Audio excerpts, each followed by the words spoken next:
बाबा सिद्दीकी की हत्या भी काफी हद तक सिद्धू मूसेवाले की हत्या से मिलती जुलती है। हत्या में 6 लोगों का शामिल होना और एक नाम लॉरेंस बिश्नोई गैंग। मूसेवाले को भी मारने की कहानी पंजाब के जेल से शुरू हुई थी।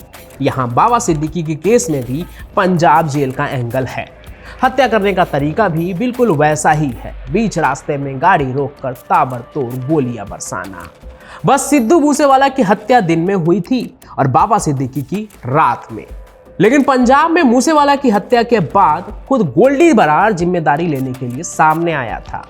पर महाराष्ट्र में बाबा सिद्दीकी के हत्या के बाद जिम्मेदारी लेने वाला एकदम नया नाम है, सुब्बू लोनकर। पर है कौन ये सुब्बू? लॉरेंस का इससे क्या कनेक्शन है? 4 राज्यों के अपराधियों ने मिलकर कैसे रची इस हत्या की साजिश? ये सब कुछ आज की कहानी में मैं आपको बताऊंगा। अब तक तो बात यही चल रही थी ना कि इस हत्याकांड से सच में लॉरेंस बिश्नोई का कोई लेना देना है भी या नहीं। लेकिन आज ये शक और सवाल जवाब में बदल चुका है। पुलिस इन्वेस्टिगेशन में ऐसे कई चीज सामने आए हैं जो आपको चौंका देगी। अब तक 6 लोगों की शिनाख्त हो चुकी है, जिसमें से एक सुब्बू भी है, जिसने हत्या की जिम्मेदारी लेते हुए फेसबुक पर पोस्ट डाला था। वैसे तो इन्वेस्टिगेशन अभी जारी है, लेकिन अब तक ऐसे कई खुलासे हुए हैं जिससे पता चलता है कि इस पूरे कांड से सीधा सीधा लॉरेंस बिश्नोई गैंग का ही लेना देना है। तो आइए अब वो पूरी कहानी क्या है वो आपको एकदम शुरू से बताते हैं। तो पुलिस के मुताबिक बाबा सिद्दीकी की हत्या में अब तक 6 लोगों के शामिल होने की बात चल रही है, जिसमें सभी का अपना एक अलग अलग रोल है, प्लानिंग से लेकर हत्या तक में। तो सबसे पहले आप उनके नाम सुन लीजिए। इन 6 में से एक है गुरमेल सिंह, जो हरियाणा का है। गुरमेल का नाम इससे पहले 2019 में तब अपराध की दुनिया में सामने आया था जब उसने अपने दोस्त के भाई की बर्फ के सुए से 52 बार वार करके हत्या कर दी थी। तो इस घटना के बाद जब वो जेल गया तो वहाँ उसका जो है ना कॉन्टैक्ट लॉरेंस बिश्नोई के जो गुर्गे थे उनके साथ हुआ और काफ़ी अच्छे कॉन्टैक्ट्स उनके जो है उनके साथ बने। दूसरा नाम है शिव कुमार गौतम और तीसरा धर्मराज कश्यप। ये दोनों यूपी के बहराइच से हैं। वही जगह है जहाँ दशहरा की रात कम्युनल दंगा शुरू हो गया था।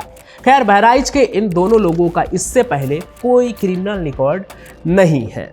आगे इसी लिस्ट में चौथे नंबर पर है प्रवीण लोनकर, जो पुणे का है, और फेसबुक पर पोस्ट कर हत्या की जिम्मेदारी लेने वाला सुब्बू लोनकर, जिसका एक पूरा नाम शुभम लोनकर है, वो इसी प्रवीण लोनकर का अपना भाई है, सगा भाई है। अंत में एक और नाम है जिशान अख्तर, जो पंजाब का रहने वाला है और वहीं के एक गांव में अपने साथ 20-22 लोगों का गैंग भी चलाता है, क्रिमिनल गैंग। इसके ऊपर मर्डर से लेकर रॉबरी तक के चार्जेस लगे हुए हैं। तो कुल मिलाकर अब तक ये 6 लोग हैं जिनका बाबा सिद्दीकी के मर्डर से लेना देना है, और इस मर्डर से लॉरेंस बिश्नोई गैंग का सीधा सीधा कनेक्शन सामने आ रहा है। तो ये जो 6 लोग हैं वो भारत के 4 अलग अलग राज्य से आते हैं। तो अब सवाल ये है कि इनका आपस में गठजोड़ कैसे हुआ। अब इस सवाल पर हम पहुंचे उससे पहले आपको ये बता दूं कि 6 में से 3 अभी पुलिस की गिरफ्त में है और 3 फरार है। बाकी इनकी पूरी इंफॉर्मेशन भी जो है वो आप अभी आगे समझ जाएंगे। तो 3 हत्यारोपी जो अभी पुलिस के गिरफ्त में हैं, उनसे हुई तफ्तीश में जो बात अब तक जो कहानी निकल कर सामने आई है वो अभी आप आगे सुनिए। तो जो पंजाब का जिशान अख्तर है ना, वो साल 2022 में एक मर्डर के सिलसिले में लुधियाना से गिरफ्तार हुआ था, जिसके बाद वो पंजाब और हरियाणा के कई जेलों में घुमा, यानी उसका जेल बदलता रहा। इसी दौरान वो जेल में बंद लॉरेंस के अलग अलग गुर्गों से भी मिलता रहा। हर जेल में ही हरियाणा और पंजाब के लगभग लॉरेंस के गुर्गे वहाँ पर बंद हैं।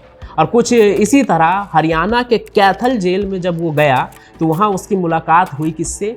गुरमेल सिंह से। वही गुरमेल सिंह जो सुए से कत्ल करके जेल पहुंचा था।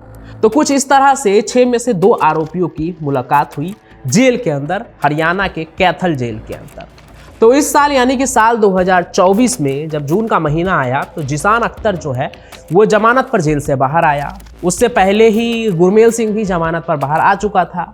दोनों फिर मिले और मुंबई आ गए। वजह क्या थी मिलने की वो भी आप जान लीजिए। आप जिशान जो है वो जेल के अंदर ही कहते हैं कि लॉरेंस के गुर्गों से मिला और लॉरेंस के गुर्गों ने जिशान को एक काम सौंपा। अब लॉरेंस का ये गुर्गा कौन है ये नाम अभी सामने नहीं आया है, लेकिन जिशान को जो काम सौंपा गया इसके लिए वो मुंबई पहुंचा। वहां पर एक टारगेट था जिसे उसे खत्म करना था, और ख़त्म करने के लिए जिसान को चाहिए था शूटर्स। तो सबसे पहले उसके दिमाग में गुरमेल सिंह का ही नाम आता है, और गुरमेल सिंह जेल से निकलने के बाद अपने घर नहीं जाता है, मुंबई ही आ जाता है जिसान अख्तर के साथ। और गुरमेल से मिलने के बाद वो मुंबई से कहाँ पहुँचता है, पुणे पहुँच जाता है। पुणे में उनकी मुलाकात होती है सुब्बू और परवीन लोनकर से। दोनों भाई हैं, वहाँ पर गाय भैंसों का तबेला चलाते थे, साथ में डेयरी भी चलाते थे। और उसी डेयरी के बगल में, उनका जो तबेला था उनके बगल में एक कबाड़ का दुकान था, एक गोदाम भी था और दुकान भी था, जहां धर्मराज और शिव कुमार काम करते थे। तो सुब्बू के जरिए जिसान उनसे मिलता है और उन्हें कहता है कि मुंबई में एक छोटा सा काम तुम्हें करना है।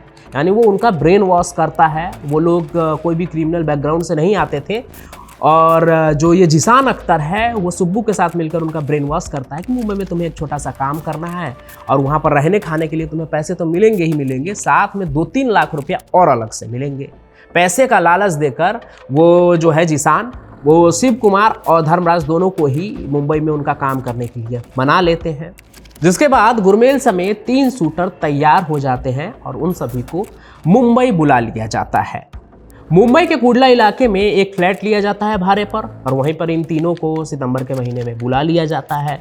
ये इधर मुंबई में होता है, उधर पुणे में बैठा हुआ शुभम जो है, शुभम लोनकर, वो हथियार और बाकी चीज़ों की तैयारी कर रहा था।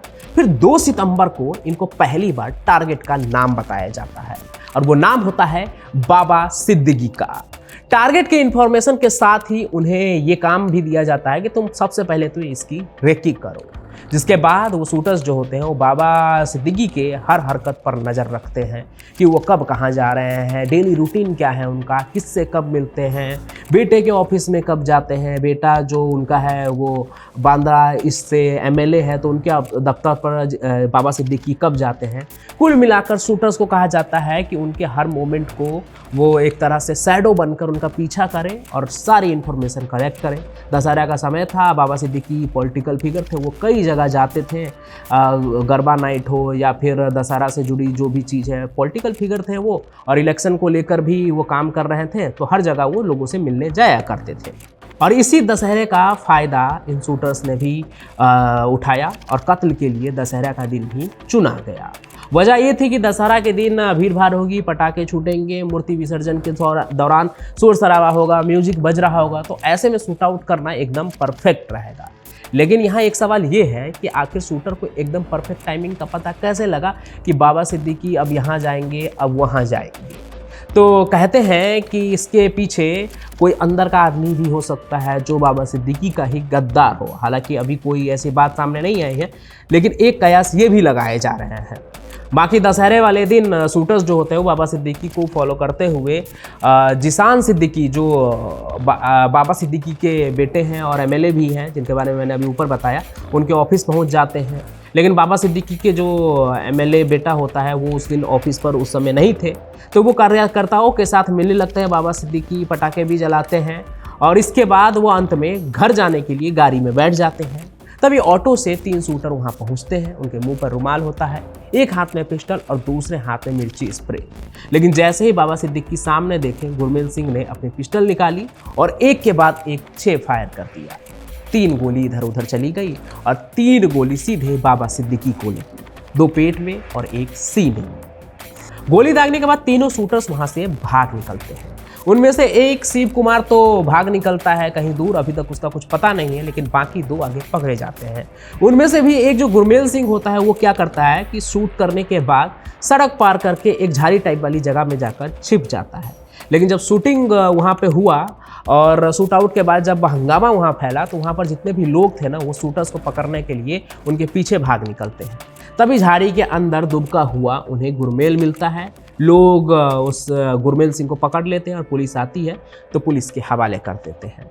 आगे धर्मराज भी पकड़ा जाता है, लेकिन शिव कुमार अभी भी फरार ही है। शनिवार यूं ही बीतता है। फिर अगली सुबह रविवार को एक पोस्ट आता है फेसबुक पर सुब्बू लोनकर का, और लॉरेंस का नाम फिर तो तहलका ही शुरू हो जाता है। शुरुआत में सबको यही लगा कि शायद किसी ने पब्लिसिटी लेने के लिए इस तरह का पोस्ट किया है, इस हत्या से उसकी कोई जो है लिंक नहीं होगा। लेकिन पुलिस की तहकीकात ने उन्हें पुणे की उसी डेयरी पर पहुंचा दिया जहां से ये सब कुछ शुरू हुआ था। वहां पता चला कि पोस्ट डालने वाला सुब्बू ही शुभम है, लेकिन वो फरार है। लेकिन उसका भाई प्रवीण लोनकर वहां मिल जाता है, तो पुलिस उसे भी गिरफ्तार करके मुंबई ले आती है। फिर उनसे हुई अब तक की पूछताछ की जो कहानी है वो आपके सामने है। तो बाबा सिद्दीकी के कत्ल की एक गुत्थी तो लगभग खुल गई है कि कत्ल कैसे हुआ, किसने किया, कौन है वो जिसने बाबा सिद्दीकी के कत्ल की फील्डिंग लगाई थी। लेकिन एक वजह अभी भी साफ नहीं हुई है कि आखिर क्यों ये हत्या की क्यों गई, बाबा सिद्दीकी को असल मायने में किसने मरवाया और सुब्बू लोनकर ने पोस्ट में लॉरेंस बिश्नोई का टैग क्यों डाला। अब ये बात अभी साफ हो पाएगी जब सुब्बू लोनकर की गिरफ्तारी होगी और आखिर किसके कहने पर पंजाब की जेल से ये साजिश रची गई, ये बात जीशान अख्तर की गिरफ्तारी से साफ होगी, क्योंकि उसने बाबा सिद्दीकी के कत्ल के लिए 4 राज्यों के अपराधी को जोड़ा अपने साथ। तो आखिर किसके कहने पर उसने ये किया? क्या ये सुपारी किलिंग थी या फिर मुंबई में लॉरेंस बिश्नोई गैंग के वर्चस्व के लिए की गई एक हाई प्रोफाइल किलिंग? अब ये सवाल है, लेकिन इसके जवाब के साथ मैं जल्द ही लौटूंगा और उसकी भी पूरी कहानी मैं आपको बताऊंगा। फिलहाल आपको क्या लगता है वो भी कमेंट में जरूर बताइएगा कि क्या लॉरेंस बिश्नोई के नाम पर कोई और ये कांड कर रहा है, या जिस तरह से पता चल रहा है कि जितने भी शूटर्स थे जेल में उसका लॉरेंस बिश्नोई के लोगों के साथ कुछ ना कुछ कनेक्शन था। तो क्या लॉरेंस बिश्नोई गैंग ही इस पूरे हत्याकांड के पीछे है और वो मुंबई में अपना वर्चस्व कायम करना चाह रहा है? इस पर आप क्या सोचते हैं कमेंट जरूर कीजिएगा। साथ ही इन सभी एंगल पर मैं आगे और भी कहानी लेकर आऊंगा, इसलिए चैनल को सब्सक्राइब कर लीजिए ताकि हर नोटिफिकेशन आप तक पहुंचते रहे। साथ ही साथ इस कहानी को भी लाइक कीजिए, ज्यादा से ज्यादा शेयर कीजिए। और मैं पंचम प्रकाश तो आपको मिलता ही रहूंगा किसी और सफर में किसी और कहानी के साथ। तब तक के लिए आपका बहुत बहुत धन्यवाद।